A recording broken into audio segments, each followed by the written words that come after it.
Orang harus paham ini. Assalamualaikum warahmatullahi wabarakatuh. Warganet yang berbahagia, kita bersyukur hidup di Indonesia sebagai negara yang merdeka, sebagai tanah air kita.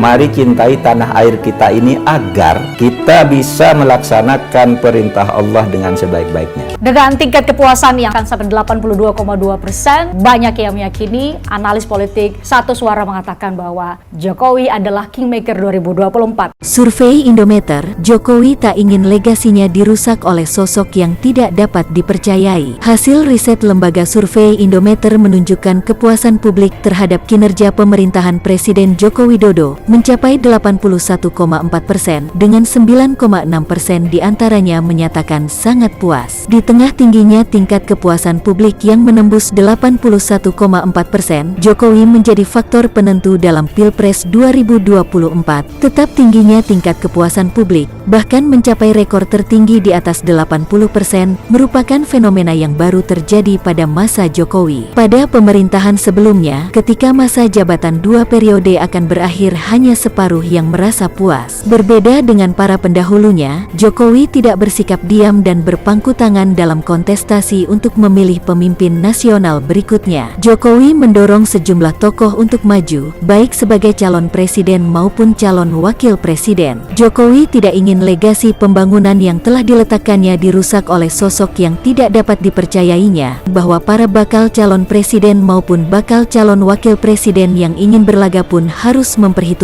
faktor Jokowi. Tingginya tingkat kepuasan publik terhadap Jokowi menjadi tantangan tersendiri ketika ingin menawarkan program kepada publik. Dalam survei tersebut, hanya 17,8% yang merasa tidak puas dengan kinerja Jokowi, dan diantaranya sebesar 1,0% yang menyatakan tidak puas sama sekali. Sisanya menjawab tidak tahu, tidak jawab sebanyak 0,8%. Survei Indometer dilakukan pada 5-10 Juni tahun 2023 terhadap 1.200 responden di seluruh provinsi di Indonesia yang dipilih secara acak bertingkat survei multi-stage random sampling. Margin of error survei sebesar kurang lebih 2,98% dan pada tingkat kepercayaan 95%. Presiden Joko Widodo melakukan reshuffle kabinet. Ketua Umum Relawan Projo, Budi Aris Setiadi, dilantik sebagai Menkominfo menggantikan Johnny G. Plate yang terjerat dugaan korupsi BTS. Kejutan datang di hari Senin Wage pagi tadi. Bukan Rabu Pon, namun reshuffle justru digelar Senin Wage 17 Juli ini. Dalam reshuffle kali ini, Presiden Jokowi melantik seorang menteri dan 5 wakil menteri. Budi Aris Setiadi, Ketua Umum Relawan Projo yang sebelumnya menjabat sebagai Wakil Menteri Desa, kini menjabat Menkominfo. Khusus kursi Kemenkominfo, Presiden Jokowi berpesan agar program BTS menjadi prioritas. Penyelesaian BTS itu harus diutamakan. Penyelesaian hukum silahkan berjalan, kita hormati proses hukum, tetapi penyelesaian BTS-nya juga harus tetap berjalan, karena nanti menyangkut pelayanan kepada masyarakat, terutama di daerah-daerah terdepan dan tertinggal. Jangan sampai kita sudah ada peristiwa hukum, BTS-nya juga terbengkalai. Ini yang saya nggak mau, ini tugas beratnya di situ. Posisi Budi Aris sebagai Wamendes diisi oleh Rektor Universitas Mustopo, Pak Iman Raharjo. 4 wakil menteri lainnya yang dilantik adalah Nezar Patria sebagai Wamenkominfo, Saiful Rahmat Dasuki sebagai Wakil Menteri Agama, Dubes RI untuk Amerika Rosan Ruslani sebagai Wamen BUMN, dan Wamenlu Pahala Mansuri. Sejak 2014 hingga 2022, Presiden Jokowi telah melakukan reshuffle sebanyak 7 kali. Berdasarkan survei SMRC bulan Mei silam, 81,7% warga sangat puas dengan kinerja Presiden Jokowi. Kini dengan waktu 1,5 tahun masa pengabdian sebelum pemerintahan baru bergulir, komposisi terbaru Kabinet Indonesia Maju ini diharapkan dapat bekerja optimal untuk kepentingan negeri. Usai dilantik sebagai Menkominfo, Budi Aris Setiadi menegaskan akan mempercepat pembangunan BTS sesuai arahan Presiden Jokowi. Budi Aris pun akan membuat Satgas Percepatan Digital. Konten-konten yang bisa menimbulkan keresahan di masyarakat harus kita eksekusi. Kan yang pentingnya ujungnya begini nih. Tadi Pak Presiden sudah sampaikan kan bahwa BTS harus lanjut. Itu artinya Pak, bandwidth untuk rakyat harus kita pastikan.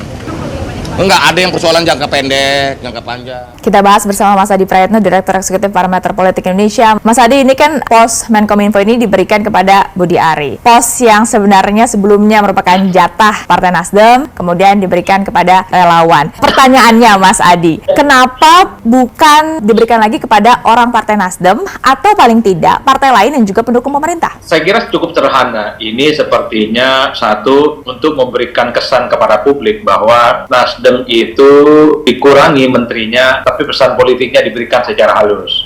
Ya, artinya apa? Kan selama ini memang sudah ada gonjang-ganjing bahwa Nasdem itu akan dikurangi menterinya gara-gara mengusung Anies sebagai cawapres. Tapi karena kasus soal korupsi di BTS, maka secara tidak langsung ini cara halus Jokowi sebenarnya untuk mengurangi jatah menterinya dari Nasdem. Maka tidak mengherankan kalau yang menggantikan posisi Menkominfo itu tidak diberikan lagi kepada Nasdem dan tidak juga diberikan kepada partai-partai politik lain pendukungnya Pak Jokowi. Ini sebenarnya untuk memberikan pesan kepada publik bahwa Jokowi itu sebenarnya tidak membuang Nasdem, tidak mengurangi jatah Nasdem. Yang paling penting adalah Jokowi ingin memastikan bahwa proyek-proyek BTS yang selama ini tidak maksimal misalnya, itu bisa dituntaskan oleh menteri yang datang dari kalangan profesional, non-partai yang selama ini tidak berafiliasi dengan partai politik manapun. Tapi kan parpol pendukung pemerintah sebenarnya bukan hanya parpol parlemen, ada juga parpol non-parlemen yang juga mendukung pemerintah, misalnya PSI, Perindo. Kenapa bukan ke partai non-parlemen saja menurut Anda? Bagi saya sederhana, bagi Pak Jokowi soal Menkominfo itu menjadi pentingnya. Jadi harus diberikan kepada orang, sosok yang dipercaya betul oleh Jokowi untuk menuntaskan segala hal apa yang sudah terjadi di Kementerian Menkominfo. Apapun judulnya harus kita akui, Budi Ari ini adalah relawan politik, ya, Ketua Umum Projo yang selalu mengatakan tegak lurus dengan Jokowi. Merah kata Jokowi, merah pula kata relawan. Putih kata Jokowi, putih pula kata relawan. Jadi sepertinya loyalitas ini yang diberikan Budi Ari kepada Jokowi menjadi alasan betapa nanti kalau Kementerian Menkominfo ditangani oleh Budi Ari, maka hal-hal yang sifatnya merangkrak kemudian menjadi PR besar itu bisa dituntaskan secara maksimal. Jokowi tentu tidak mau bahwa menteri yang menggantikan Joni Plate adalah mereka yang nanti justru sibuk urusan politik, sibuk ngurus partai dan sibuk yang lainnya. Maka alasan inilah yang menurut saya paling mengemuka. Jawabannya adalah Budi Ari ditunjuk sebagai Menko karena Budi ini diyakini sebagai orang yang akan tegak lurus menuntaskan segala hal yang belum maksimal yang selama ini terjadi di Kementerian Menkominfo gitu ya. Berarti menurut Anda memang karena Budi Ari tokoh non-parpol ini kemudian bisa meminimalisir konflik sehingga ada percepatan terhadap penyelesaian proyek BTS? Ya saya kira begitu dua hal ya. Pertama kan sudah saya sebutkan ini sebagai upaya Jokowi secara halus mengurangi kursi Nasdem. Makanya tidak diberikan kepada partai politik pendukung yang lain. Yang kedua, tentu Jokowi ingin membuktikan Menteri Menkominfo ini adalah orang yang ya fokus bekerja menuntaskan persoalan-persoalan di Menkominfo bukan yang lain. Karena Budi Ari ini kan bukan ketua umum partai, hanya sebatas relawan politik yang saya kira memang tidak terlampau sibuk dengan urusan pemenangan pileg dan pilpres. Karena itu Jokowi menaruh orang kepercayaan, orang yang selama ini cukup dekat dengan Jokowi bahkan berkontribusi penting dalam pemenangan pilpres untuk menempati posisi menteri yang saya kira cukup strategis. Apapun ya Pak, Menkominfo ini kan penting, bukan hanya soal bagaimana mengaksentuasi visi dan narasi besar Jokowi, tapi infrastruktur digital yang selama ini dibanggakan oleh Jokowi, terutama untuk membangun tol langit itu bisa dimaksimalkan secara tuntas. Karenanya Budi Ari lah jawaban dalam konteks ini. Ini juga soal waktunya. Biasanya kan reshuffle hari Rabu, tapi ini hari Senin, 1 hari setelah apel akbar Partai Nasdem kemarin. Menurut Anda ini kebetulan? Bagi saya nggak kebetulan ini. Sepertinya ini rasa-rasanya sebagai bentuk respon cepat karena sikap politik Nasdem yang kemarin cukup menyalak dan bahkan menggebu-gebu mengkritik Jokowi. Soal apel siaga ya di GBK kan terang benderang Nasdem mengatakan revolusi mental Jokowi itu gagal total, tidak maksimal. Saya kira ini yang kemudian menjadi alasan kenapa reshuffle itu dipercepat. Biasanya kan hari Rabu, ini menjadi hari Senin. Ini sebagai bentuk bahwa pemerintah tidak suka dan tidak nyaman dikritik oleh partner koalisi yang dua menterinya saat ini berada di koalisinya Jokowi, tapi keras terus mengkritik Jokowi dari belakang. Oke, tapi ini kan dari reshuffle-nya udah ke-8 berarti ya, Mas Adi. Menurut Anda dengan waktu sekitar setahunan lagi bakal ada reshuffle lagi atau enggak kalau Anda melihat dengan dinamika saat ini? Rasa-rasanya tidak ada ya. Sepertinya Jokowi sudah percaya betul pada menteri yang saat ini sudah dianggap bekerja akan menuntaskan semua hal legacy. Kecuali misalnya ada tsunami politik di kemudian hari, tiba-tiba sejumlah menteri Nasdem misalnya dikurangi gitu ya, ataupun diberhentikan karena ada persoalan-persoalan politik yang cukup dinamis. Mungkin kan Anda lihat ke depan itu terjadi? Sangat mungkin. Kalau Nasdem begitu begitu keras dan terus menyala sebagai partai internal koalisinya Jokowi, tapi menjadi oposisi dari dalam, bukan tidak mungkin reshuffle itu akan segera juga terjadi dalam waktu dekat ini. Toh rasa-rasanya masih begitu banyak partai politik lain yang mengincar posisi yang nantinya akan ditinggalkan oleh Nasdem. Kuncinya, kalau sudah tidak respect, kalau sudah tidak nyaman, ya saya kira reshuffle akan segera terjadi. Nah, kalau Anda tadi menyebut bahwa memang pemilihan sosok dari Budi Ari ini untuk mempercepat proyek BTS, apalagi tokoh non-parpol gitu tidak akan sibuk menuju ke pemilu 2024. Tapi kan di satu sisi paralel memang ada kasus hukum juga terkait proyek BTS ini yang sekali lagi diduga ini juga melibatkan bahkan oknum-oknum dari berbagai partai.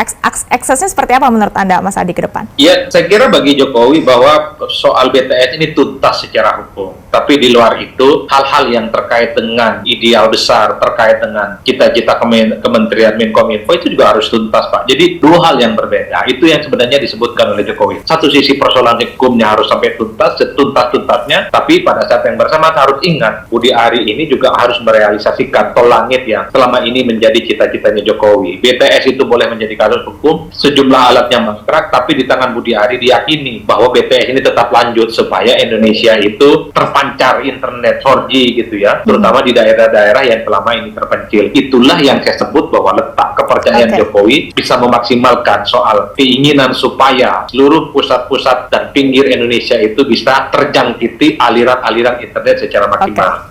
Kita tunggu nanti terobosan-terobosan dari menteri yang baru dan juga wakil menteri yang sudah diberikan amanah oleh Presiden Jokowi. Semoga Allah senantiasa menuntun kita di jalan yang diridhoinya. Aku qouli hadza, astaghfirullah li wa lakum. Wassalamualaikum warahmatullahi wabarakatuh. Terima kasih.